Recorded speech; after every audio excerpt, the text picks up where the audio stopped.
Caro amigo internauta, caro amigo internauta, mais uma vez e hoje com grata alegria estamos aqui para mais um vídeo do Raciocínios Espíritas. No dia de hoje estamos aqui com um confrade muito querido, Ari Osvaldo Bezerra. Nosso querido Ari, ele tem formação em Química e em algumas outras áreas, algumas outras disciplinas, sempre enveredou por estudos na academia, mas particularmente em Química ele se notabiliza por uma série de estudos e por uma formação bem elaborada. E hoje, no dia de hoje, a gente vai estar conversando com ele a respeito de algumas temáticas, alguns assuntos ligados ao Espiritismo e também à sua experiência pessoal, a experiência de químico. Ari, na área espírita, ele milita não apenas na qualidade de orador espírita, de expositor espírita, mas também em atividades sociais e é um trabalhador infatigável, um servidor infatigável do bem. Então, para nós é um motivo de muito júbilo, de muita alegria estar aqui com ele, aprendendo com ele, nos enriquecendo de informações, podendo aí estudar alguns assuntos e nos iluminar com as suas reflexões. Então, Ari, para nós é uma grata satisfação estar aqui com você, é uma alegria muito grande e tenho certeza que os nossos internautas ficarão muito felizes de poder ouvi-lo e aprender com você. Inicialmente eu queria lhe perguntar o seguinte: como é que você se tornou espírita? Bom dia, caros internautas, nossos amigos que estão provavelmente assistindo o programa. A alegria é minha e o prazer de estar aqui de forma humilde para responder algumas perguntas de âmbito pessoal e do que eu entendo hoje sobre a doutrina. Eu vou responder a sua pergunta de uma forma abrangente e também de uma forma específica, porque muitas vezes nos perguntam alguma coisa e depende do tempo que nós temos para a resposta. Então, muitas vezes nós podemos ser um pouco mais abrangente e outras vezes um pouco mais lacônico. Partindo do entendimento de que ser espírita é se esforçar pela nossa contínua transformação espiritual e para vencermos nossa tendência para o mal, conforme nos assegurava o codificador da doutrina, eu sou em pequena intensidade desde que me reconheço como ser humano. Por que isso? Outro dia eu estava ouvindo um palestrante e ele comentou a questão da violência, que as pessoas que não tinham educação, as pessoas analfabetas que provinham de famílias pobres, tendiam a ser violentos. E ele falou que não era essa a causa, porque se fosse essa a causa, todas as crianças que nasciam em favela, todas as crianças que eram submetidas à violência se tornavam violentas, nem todas. E algumas pessoas que não são analfabetas, que são esclarecidos, são violentos. Então, não era essa a causa. E ele fala que esse era o gatilho, mas que dependia do interno da pessoa. Então, eu sempre tive, talvez por intuição, essa coisa de discernir entre o bem e o mal. Agora, fazer esforço de melhoria contínua não quer dizer que nós sejamos santos, uma vez que nos falta ainda um longo caminho evolutivo para nós percorrermos. O desafio do espírita é buscar ser hoje melhor do que ele foi ontem e ser amanhã melhor do que ele é hoje. Agora eu vou voltar para responder a sua pergunta de forma específica. No Livro dos Espíritos, que nós não emitimos muito nossas opiniões, nós temos como se fosse um guia, que é o Livro dos Espíritos e sobretudo o Evangelho de Jesus. No item 7, o codificador apresenta uma classificação dos adeptos da doutrina em 3 tipos. Você está me perguntando como é que eu me tornei espírita. Então, ele fala que existem os espíritas que acreditam, existem aqueles que acreditam e admiram a moral espírita, e existem os que creem, admiram e praticam. Aí nós voltamos para Jesus. A árvore é reconhecida pelos seus frutos. E Kardec, o codificador, afirma ainda: esses são os verdadeiros espíritas ou espíritas cristãos. No livro O Céu e o Inferno, um espírito que vem dar o depoimento do mundo espiritual, que ele é classificado como espírito feliz, e ele é nominado Jean Renaud, ele diz: há uma grande diferença entre professar e praticar. Não existe fé sem obras. Sempre nós estamos repetindo a mesma coisa em outras palavras. Muitas pessoas professam doutrinas, mas não praticam. Por conseguinte, mais importante, se viver os princípios do Espiritismo, mesmo sem conhecê-los, do que conhecê-los e não praticá-los. Esses princípios, inclusive, não foram criados pelo Espiritismo, nem foram criados por Kardec. Eles existem desde o sempre com a humanidade. Kardec só fez identificá-los, organizá-los, comprová-los à luz da ciência e à luz da razão. Porque não existe fé sem razão, senão seria fé cega. Existe a fé humana ligada. As pessoas dizem assim: eu vou fazer uma fé na loteria ali, faz e não ganha. Não é fé nenhuma. Gilberto Gil tinha uma música que ele diz assim: a fé não costuma falhar. A fé não falha. E a fé nós não passamos para outra pessoa, nós passamos crenças. E Sócrates já dizia 500 anos antes de Jesus que existem crenças que não são verdadeiras e existem verdades que ninguém acredita. O homem foi para a Lua algumas vezes. Existem Apolo 13, Apolo 11. Muitas vezes você fala para uma pessoa que o homem foi para a Lua, camarada, capaz de lhe bater, e vai dizer até que Deus não permitiria que você fosse à Lua, desvendar os mistérios dele. No entanto, essa mesma pessoa fala: se você passar dia de sexta-feira embaixo de uma escada, você vai dar azar, e a ciência não comprova isso. Mas para que nós pratiquemos o Espiritismo, nós temos que conhecê-lo. E finalizando a sua pergunta, realmente eu comecei a participar de um grupo de estudo do qual você faz parte, a frequentar a doutrinária e a ler sobre a doutrina há 4 anos atrás. E eu devo isso, não poderia deixar de gravar aqui a minha querida filha Renata Dias, que temporariamente nos deixou retornando à pátria verdadeira, e esse foi um dos maiores presentes da vida que eu recebi. Não sei se eu atendi a sua pergunta, mas...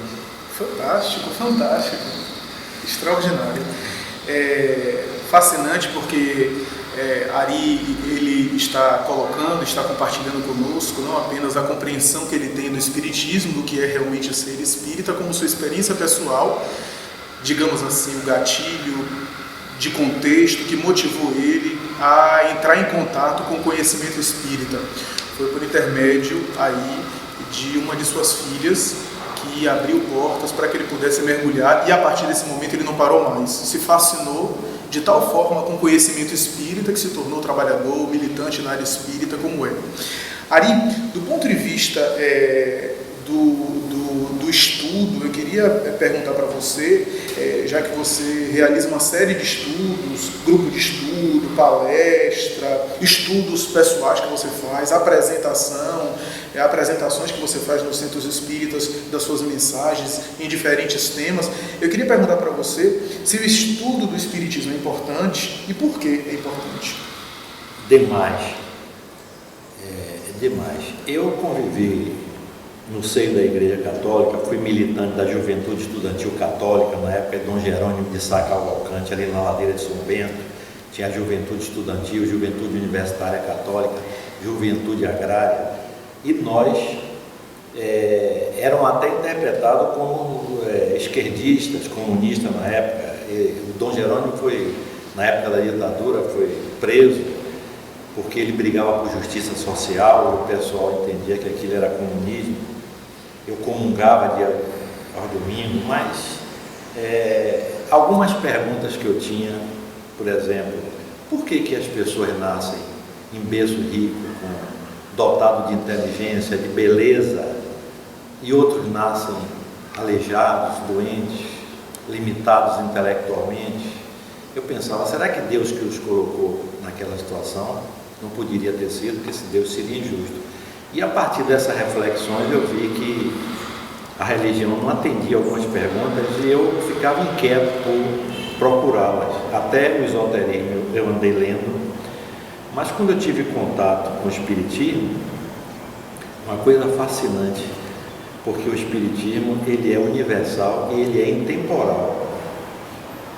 À luz da ciência e da razão, ele procura esclarecer as verdades, não todas, por nossa falta de compreensão, pelo nosso nível evolutivo.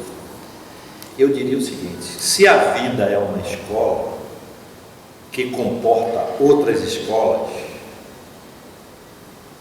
e a destinação dessas escolas é estudar matéria, as religiões se preocupam com o estudo do mundo espiritual ou mundo moral. Na época de Kardec, o pessoal colocava leis físicas e leis morais. Era leis físicas, leis materiais e leis espirituais. Nesse contexto, eu admito que o Espiritismo, alguém pode não concordar, é a universidade das religiões.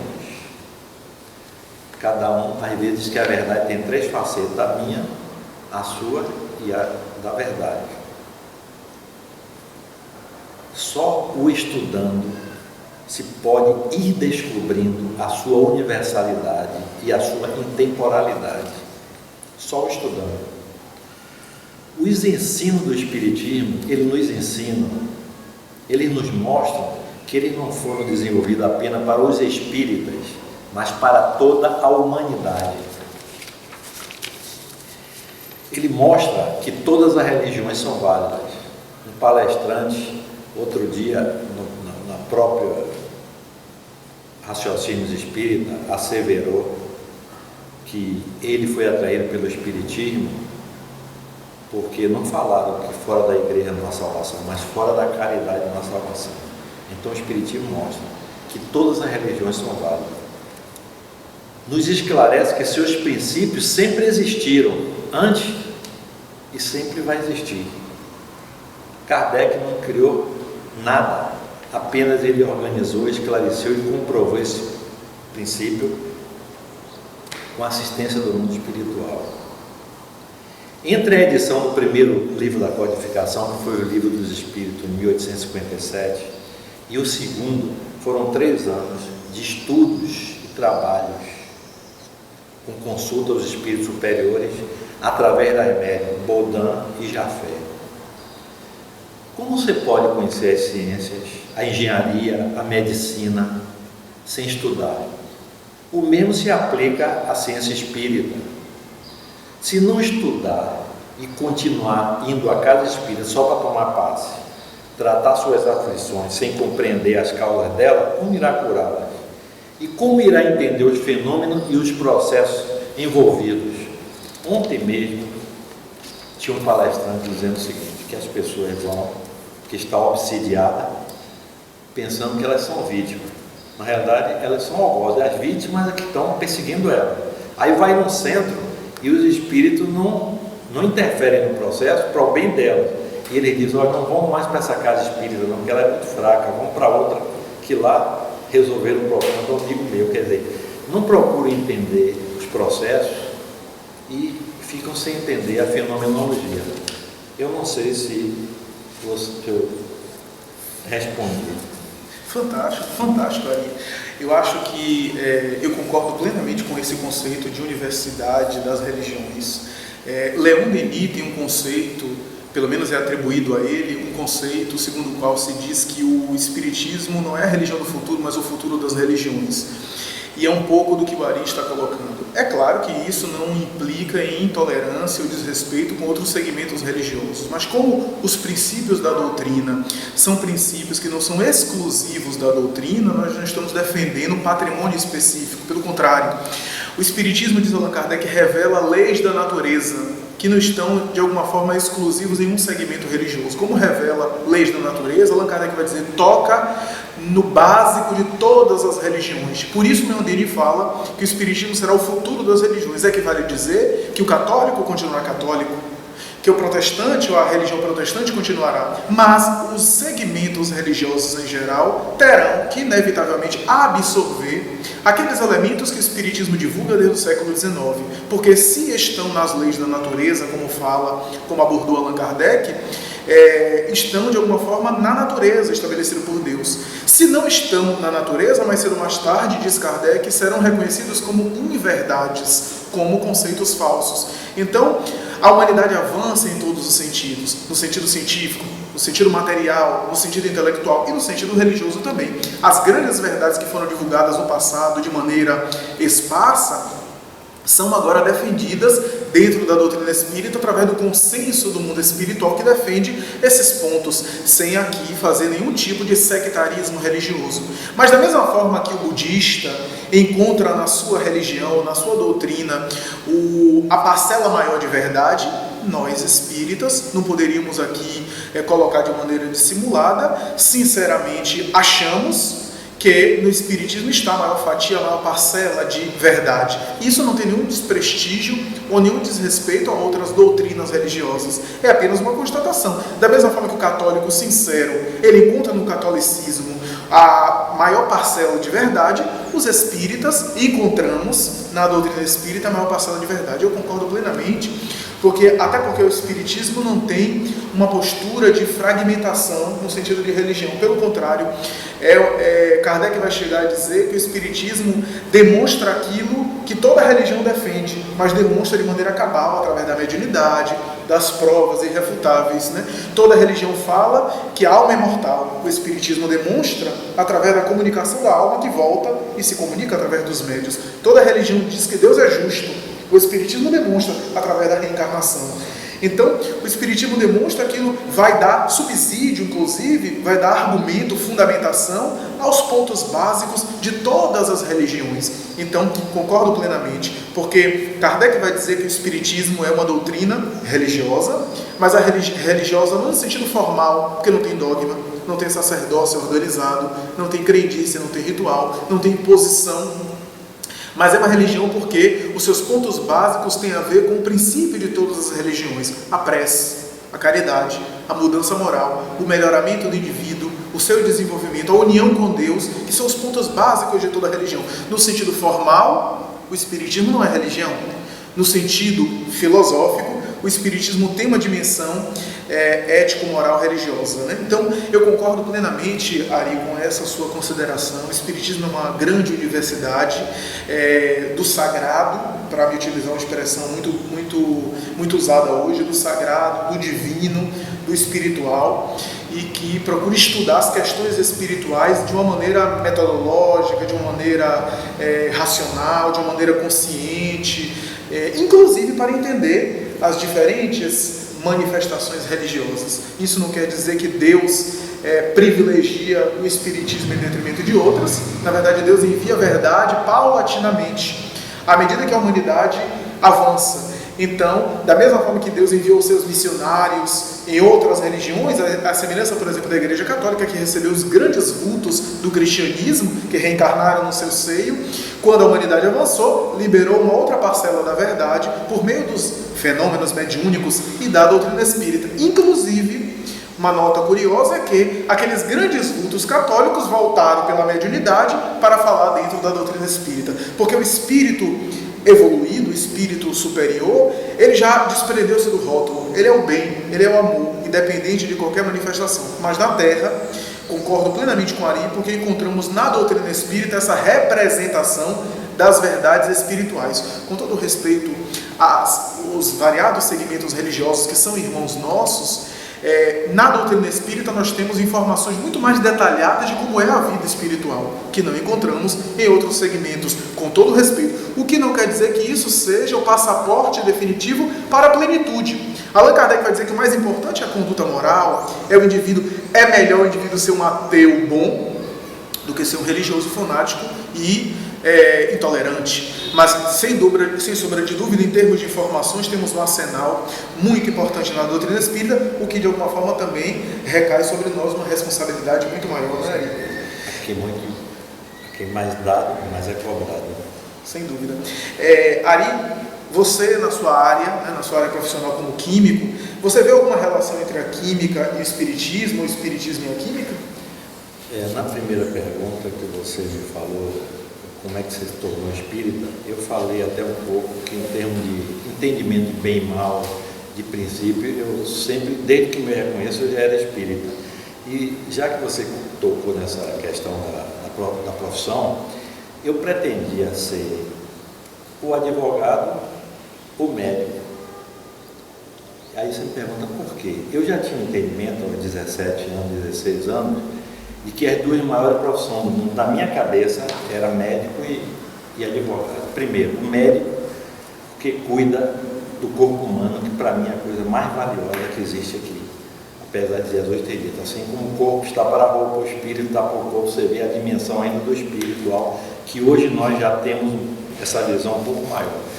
E o advogado, que as leis eternas, as leis naturais, as leis divinas são imutáveis, são perfeitas, e as nossas leis estão aí claudicando.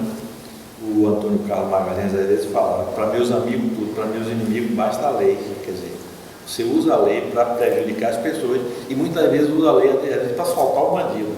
Então, eu achava que nós deveríamos dar a maior contribuição nessas duas áreas. E depois eu terminei enveredando pela química, que eu vi alguns companheiros meus fazendo engenharia química e medicina, Valença, e eles estavam ricos, dando um cursinho para vestibular. E eu, como estava muito carente de dinheiro na época, eu disse eu também vou dar curso de química, e fiz o vestibular da Universidade Federal para Química, mas eu notava que eu tinha uma facilidade assim, tanto para a área 1 como para a área 2, e hoje eu entendo que são experiências anteriores. Naquela época eu não tinha esse entendimento. Mas partindo do princípio de que tudo está conectado, eu já teria respondido a sua pergunta, se você me desse um minuto para respondê-la. Mas tentemos.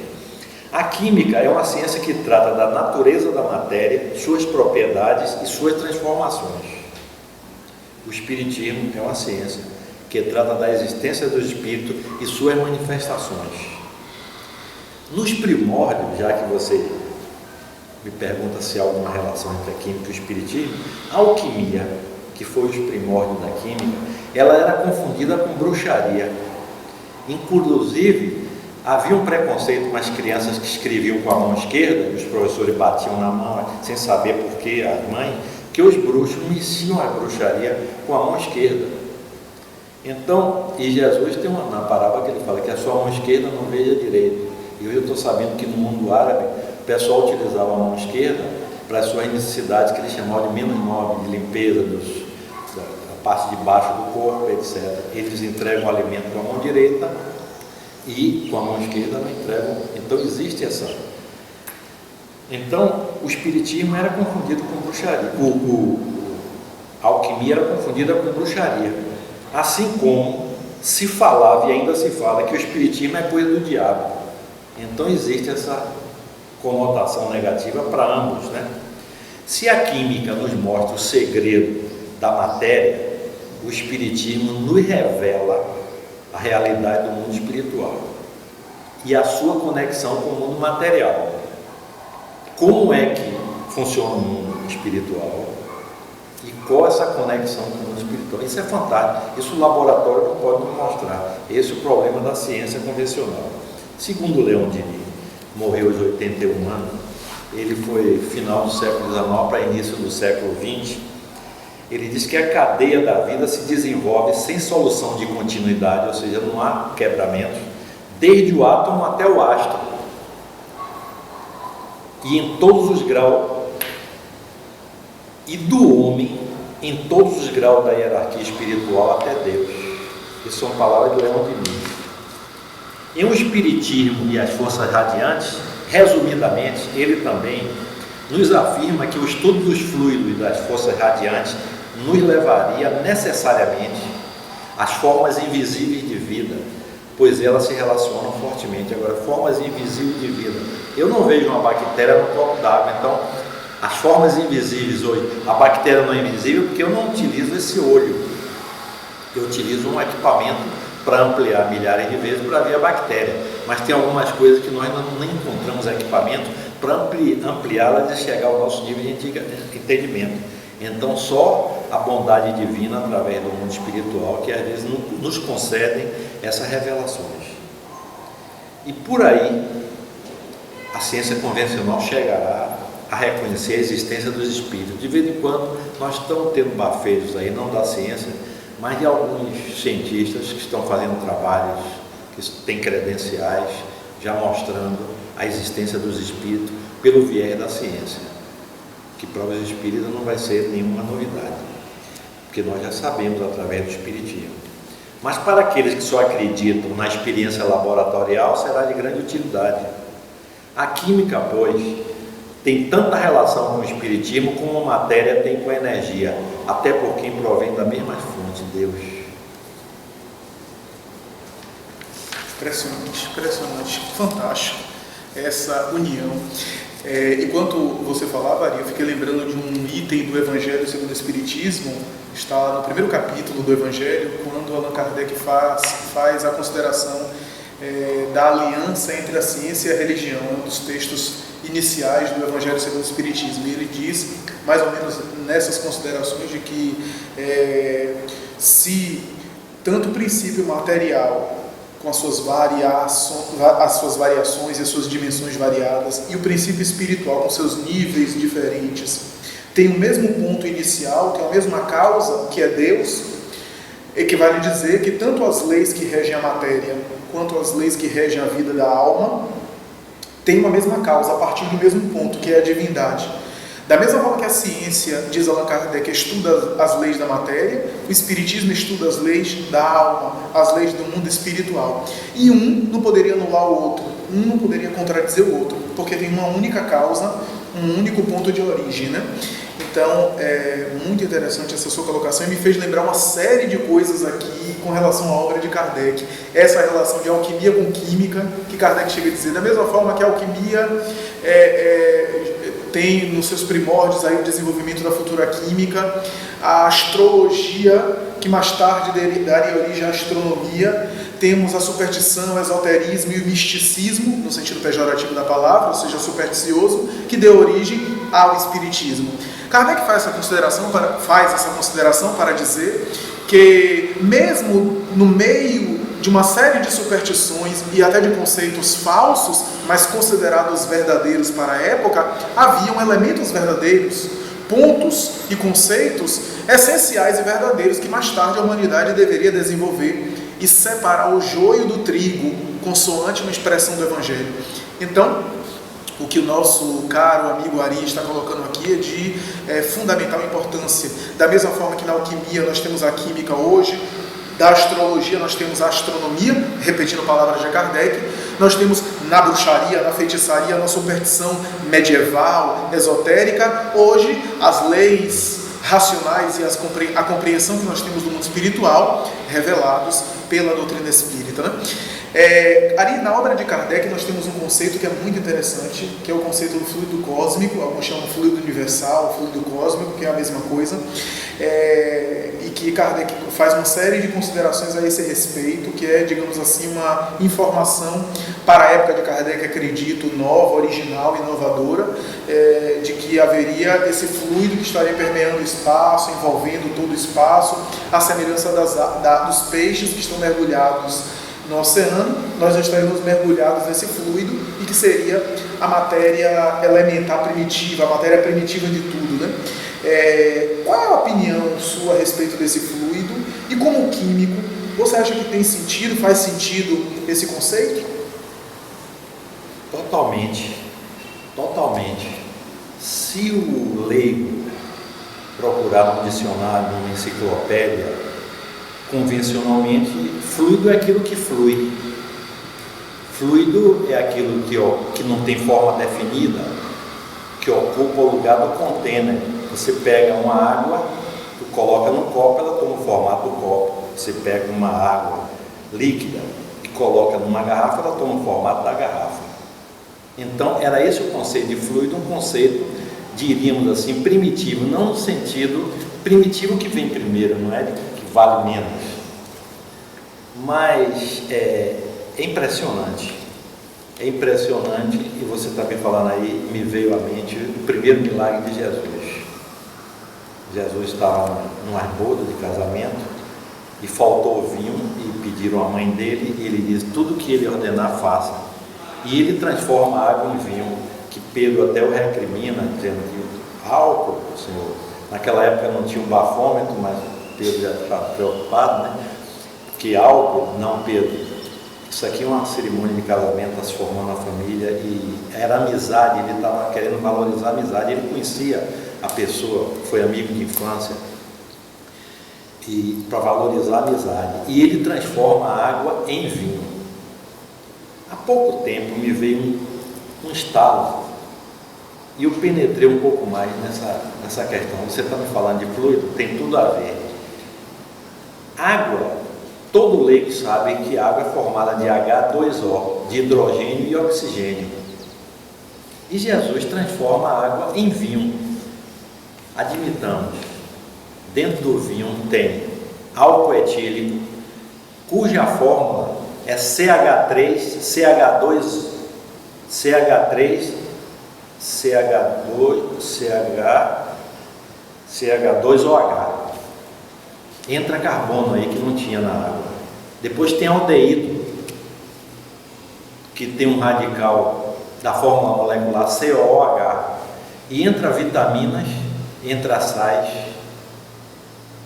E Pilatos já havia dito assim: quem é esse homem que em química transformou água em vinho? Eu sou químico, eu desafio qualquer químico a transformar água em vinho, não transforma. E eu fui pensar sobre isso. Jesus mexeu na estrutura atômica da substância. Ele utilizou átomos que já existiam, que eram compostos de elétrons, prótons e nêutrons, e rearrumou para transformar em átomo de carbono.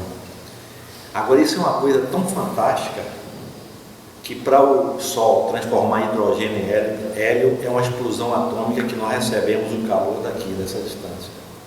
Aí você fica perguntando, à medida que você vai conhecendo a ciência, você não vai se afastando da religião, porque na época que a igreja brigava com a religião que condenou Galileu, foi por uma interpretação errada das escrituras sagradas, que Divaldo às vezes diz assim: não é escritura sagrada não, foi escrita pelos homens, você tem um raciocínio para poder.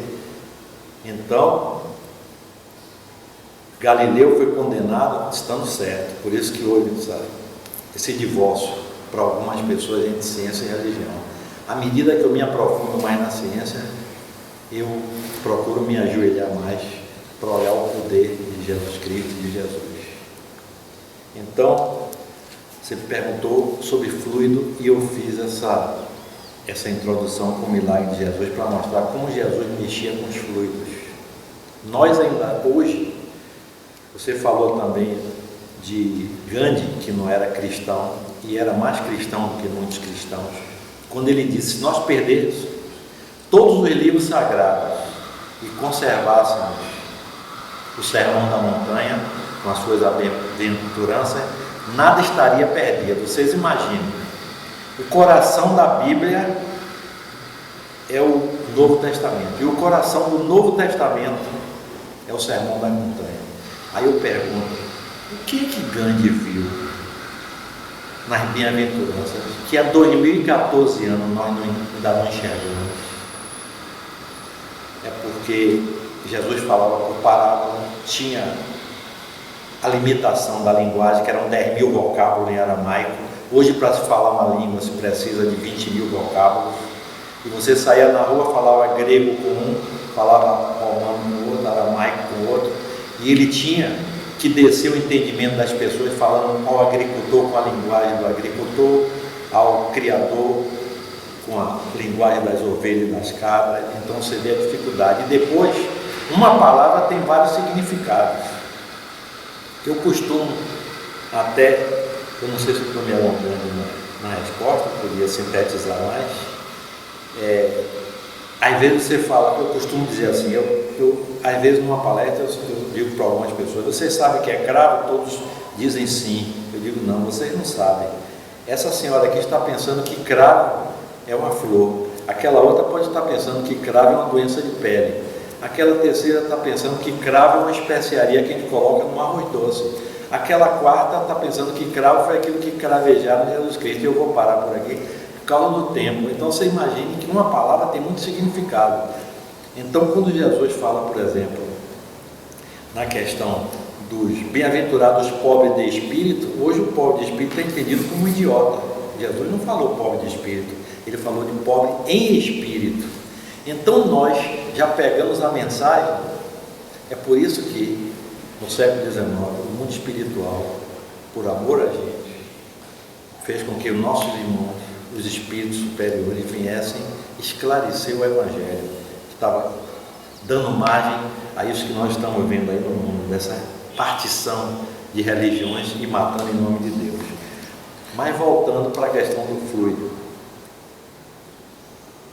até onde é que Einstein já disse que a matéria é energia condensada e Kardec falava que era energia coagulada. Ele bolou uma equação, E igual a m vezes c ao quadrado, que é a velocidade da luz ao quadrado. E muitos anos a ciência não pôde comprovar essa realidade, porque está muito acima do entendimento da gente. Muita coisa está acima do entendimento da gente. Então, a questão do fluido. Aí eu lhe pergunto, aonde é que deixa de ser matéria e passa a ser energia? Na época de Kardec, a eletricidade era fluido. Não era fluido, hoje é. Você sabe por quê? Matérias são constituídas de prótons, nêutrons e elétrons. E a eletricidade é só transporte de elétrons. Então a eletricidade é matéria. Aí os espíritos dizem, só existem três coisas no universo: matéria, espírito e Deus. Agora nós não sabemos ainda como. Nós aprendemos há pouco tempo a manipular a matéria. A química se desenvolveu há pouco tempo. Nós já estamos aprendendo. Hoje nós estamos desenvolvendo a engenharia genética, a nanotecnologia. Diz Divaldo que nós avançamos 10 elevado a 23 e descemos na matéria 10 elevado a 17. Ou seja, hoje nós estamos descobrindo planetas aí a milhares de anos-luz. E um ano-luz é a luz viajando um ano. A velocidade da luz é 300 mil quilômetros por segundo. Então você imagine uma luz viajando um ano. Só um dia tem 86.400 quilômetros segundo, multiplicado por 300 mil. Faça a conta de cabeça que é fácil. Só um dia. Você imagine. Aí Divaldo diz assim: nós avançamos para o macro, avançamos para o micro, mas nós não avançamos para dentro da gente. Nós não nos conhecemos. E Sócrates, há 500 anos, já vinha falando: conhece-te a ti mesmo, né? Conhece-te a ti mesmo. Eu vou fazer algumas considerações ali sobre duas passagens. Vou inverter um pouco a nossa ordem aqui. Eu vou fazer duas referências em relação ao Livro dos Espíritos. Em O Livro dos Espíritos, no item 30, Allan Kardec pergunta: a matéria é formada de um só ou de vários elementos? E os espíritos respondem: de um só elemento primitivo. Os corpos que considerais simples não são verdadeiros elementos, mas transformações da matéria primitiva. E mais adiante nós temos no item 33 do Livro dos Espíritos, ainda a respeito dos elementos gerais do universo, é esse o capítulo. Allan Kardec volta e pergunta: a mesma matéria elementar é suscetível de passar por todas as modificações e de adquirir todas as propriedades? Os espíritos respondem: sim. E é isso que se deve entender quando dizemos que tudo está em tudo. Como é que você analisa essas considerações, né, do Livro dos Espíritos? A ciência atual já chegou a essa mesma conclusão, que é uma matéria primitiva, que dá origem a todos os elementos no sentido de elementar mesmo, que está lá na tabela periódica, ou a ciência ainda não consegue perceber esse elemento fluídico, esse elemento material? Como é que você analisa isso de tudo está em tudo? Porque quando eu leio essa passagem, eu fico pensando em uma série de coisas, o pensamento holístico. De alguma forma isso daqui toca um pouco na visão da homeopatia, né? Semelhante cura semelhante, ou seja, a disposição, o veneno e o remédio estão numa mesma substância, depende da arrumação molecular e da dosagem, né? Então como é que você analisa essas dois itens, o item 30 e o 33 do Livro dos Espíritos? Eu acho que nós fomos muito felizes em ter citado o milagre de Jesus, que responde essa pergunta. Se ele produz o vinho a partir da água, está respondida essa pergunta que Kardec acaba de corroborar aí para a gente. Perfeito. Então, aí eu já teria respondido, mas a ciência ainda não chegou no nível que os espíritos já nos dizem, porque até pouco tempo os gregos, quando eles plasmaram essa palavra de átomo, átomo significa indivisível, ele achava que a matéria não se dividia. Aí você descobre que dentro da matéria tem mais espaço vazio do que cheio. E hoje nós estamos descobrindo que não existe matéria, só existe energia. A matéria está em movimento. Você olha ali uma madeira, pensa que está tudo parado, não, os elétrons estão girando uma velocidade incrível, como a Terra está girando em torno do Sol. E nós não temos a percepção de ver isso. Somente que todos os elementos, o ouro, a água, o ferro, o oxigênio, todos são formados das mesmas partículas, só a combinação delas. Como é que você consegue, com alguns elementos, construir a maravilha que é esse universo? Só por essas combinações. Agora, quando eu estudei a matéria, que a matéria se atrai na razão direta das massas e na razão inversa do quadrado da distância, me disseram uma coisa e eu não vim tentar agora. Isso aí que ele chama a força de Van der Waals, porque foi Van der Waals que descobriu, mas ninguém disse que força é essa, e o Espírito disse que é o fluido cósmico. Fantástico, fantástico, extraordinário. Eu fico pensando que já há uma série de tentativas da física de chegar nisso, mas ainda realmente, como diz o nosso Ari, o nosso companheiro Ari, não se chega nessa conclusão definitiva. Há uma tentativa da física de falar sobre a antimatéria, há alguns outros autores da física quântica que falam das supercordas, que é uma matéria que está envolvendo o universo inteiro, um conceito, na verdade, de matéria que estaria interligando o universo inteiro, mas não há ainda uma solução definitiva com relação a esse fluido que os espíritos disseram, que seria a matéria básica, a matéria primitiva, o elemento primordial, primeiro de toda a matéria, e que, como o nosso Ari colocou, é provável que Jesus, o Cristo, que dominava os elementos da natureza, governador espiritual da Terra, estava acionando o fluido cósmico, estava manipulando aquela matéria primitiva, portanto a matéria-prima das matérias, para não apenas gerar a alteração da composição da água e vinho na famosa boda de Canaã, mas também a multiplicação dos pães e dos peixes e uma série de fenômenos de que Jesus foi portador. Ari, eu tenho mais duas perguntas, na verdade. Uma delas muito importante, que é acerca de uma passagem do livro de André Luiz, Os Mensageiros, quando André Luiz, se não me falha a memória, no capítulo 42, o Evangelho no ambiente rural, André Luiz vai fazer uma consideração muito interessante a respeito do nitrogênio. Ele faz uma consideração, inclusive, a respeito do nitrogênio, dizendo que a nossa vida se modificaria muito e mudaria muito, a ponto de dizer que seríamos quase que semideuses na Terra e a Terra transformada em paraíso no momento em que o indivíduo absorveria esse nitrogênio. Sabe-se que nós não absorvemos diretamente o nitrogênio, senão através de intermediários, inclusive na ingestão de proteína. Como é que você vê essa consideração de André Luiz? O que é que você poderia nos falar a respeito? Essa questão da proteína é muito importante para você ver, haja vista que, por exemplo, a maior fonte de nitrogênio que existe no planeta é o ar atmosférico, porque a composição do ar é em torno de 80% de nitrogênio, a grosso modo, e 20% de oxigênio. Poderia ser 79, 19, colocando vapor d'água, metano, etc., que não é o caso da nossa discussão aqui. 80% é nitrogênio. E o nitrogênio ele pode ser convertido em amônia, em nitratos, em aminoácidos e finalmente em proteína, que nós dependemos da ingestão diária de proteína. Nós somos proteína. E a proteína é formada de aminoácidos e, por consequência, de nitrogênio.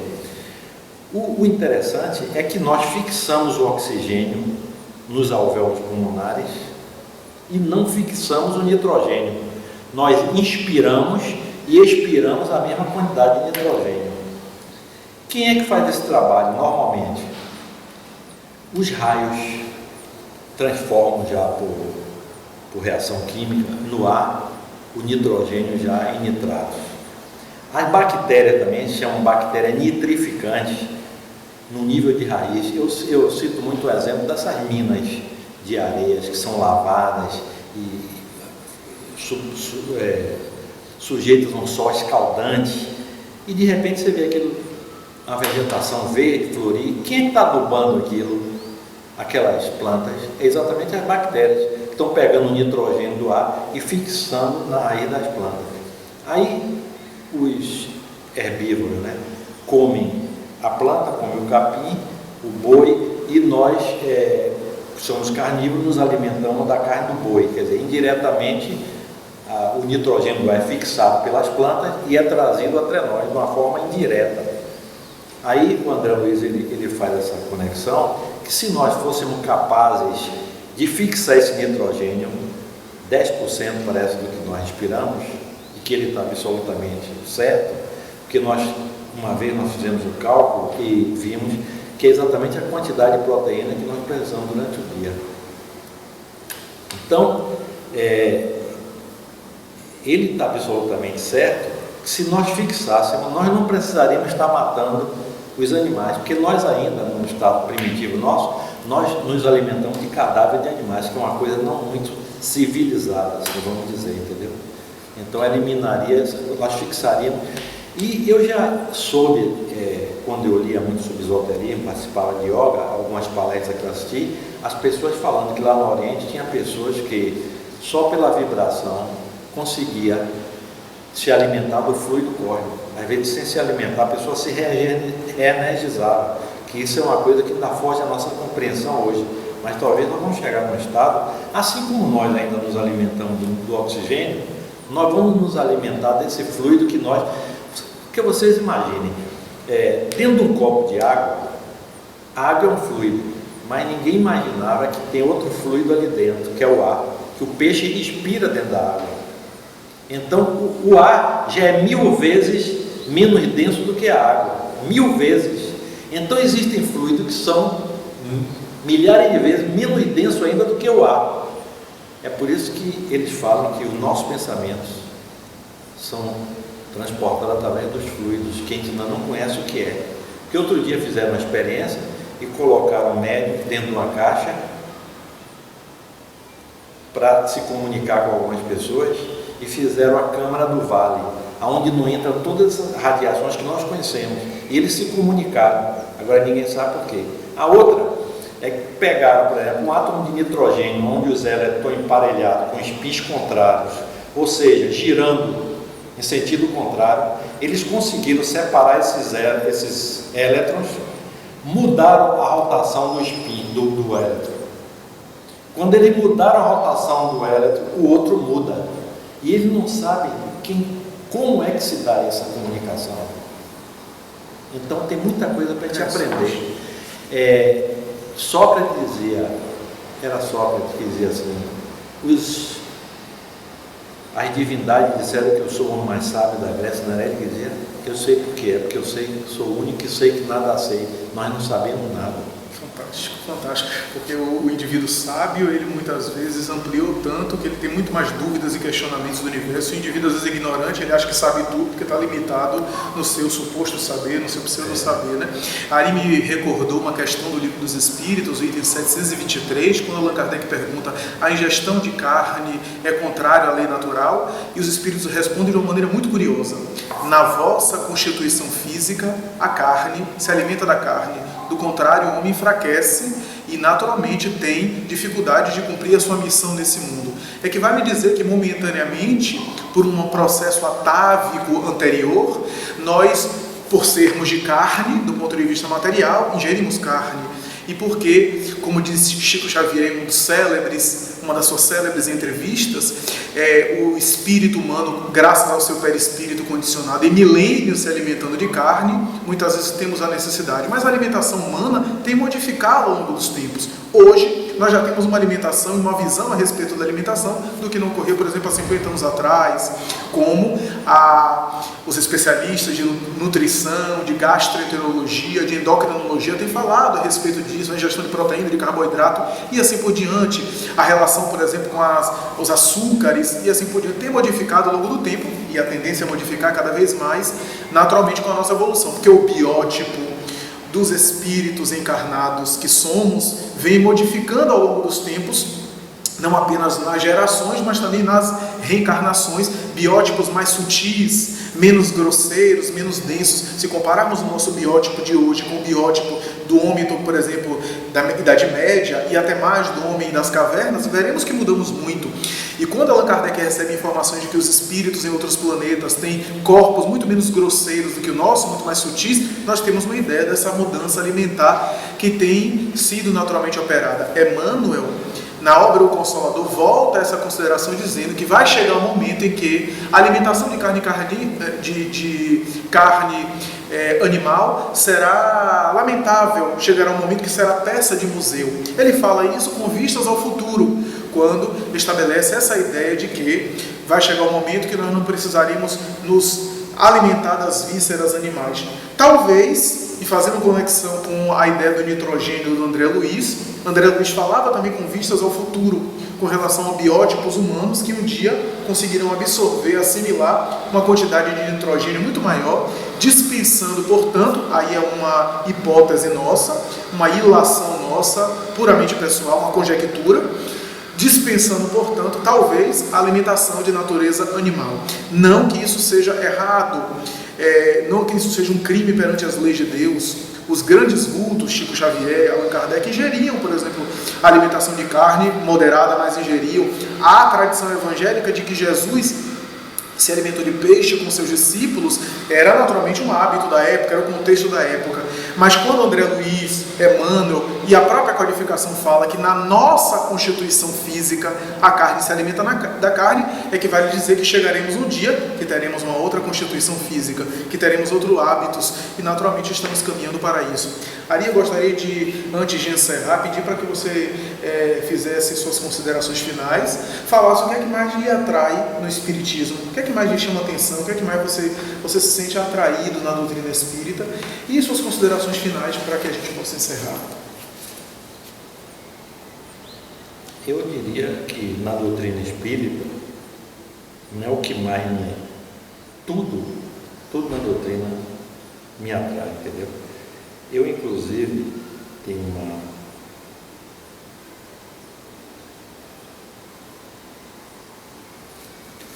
a doutrina me proporciona, como eu já falei no início, com essa característica de intemporalidade, de universalidade, abrir um horizonte tão vasto, porque a felicidade é uma obra pessoal de cada um sobre si. Então, a doutrina me mostra isso. O quanto você quer ser feliz, trabalhe para isso. Não é as pessoas dizem assim, eu vou esperar que esse ano seja melhor, eu vou esperar que isso, no sentido de ficar esperando, mas diz que é no sentido de esperançar. Eu vou esperar trabalhando, porque nós sabemos que nesse estágio que nós estamos, muitas vezes diz assim, fulano teve sorte, mas a gente sabe que é 5% de sorte e 95% de suor. Então eu acho fantástico quando o Espiritismo me leva a cada um segundo suas obras.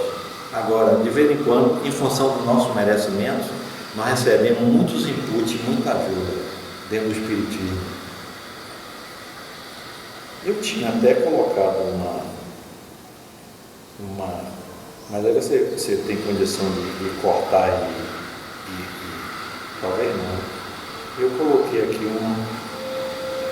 grupo de estudos.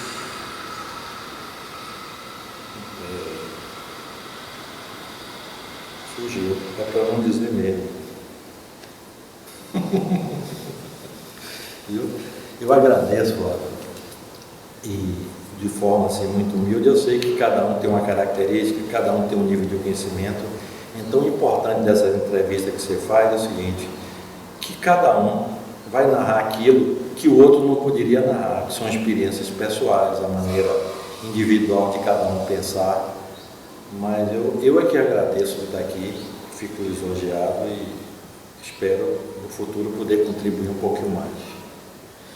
Muito bem, amigos, nós ficamos muito felizes porque nos enriquecemos muito, nós pessoalmente. Acredito que os senhores, quando estiverem visualizando esse vídeo, o quão rico foi essa consideração do nosso querido amigo Ari, do nosso confrade e militante do movimento espírita. Somos muito gratos e me sinto, inclusive, honrado por estar aqui também acompanhando e participando, sendo não protagonista, mas coadjuvante desse momento aqui, quando o Ari discorreu sobre os variados temas, fazendo a conexão sempre com o nosso pensamento espírita.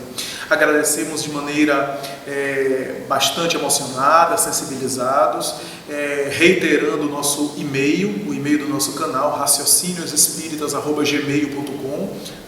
Certamente estará embaixo do nosso vídeo, como descrição do vídeo.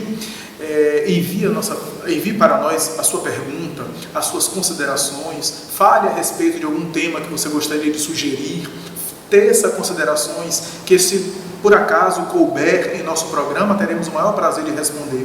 Já fazemos votos também de que o nosso Ari volte para estar conosco em um novo vídeo, falando e abordando outras questões, falando sobre a sua visão, a sua compreensão a respeito de algum assunto dentro da doutrina espírita, porque ele tem uma vasta experiência e, naturalmente, uma militância aí dentro do movimento. Então, ficamos muito agradecidos, com muito júbilo, e também cumprimentando os senhores que nos assistem. Portanto, nos envie comentários, e-mail, e até a próxima, se Deus quiser. Muita paz. Bom dia.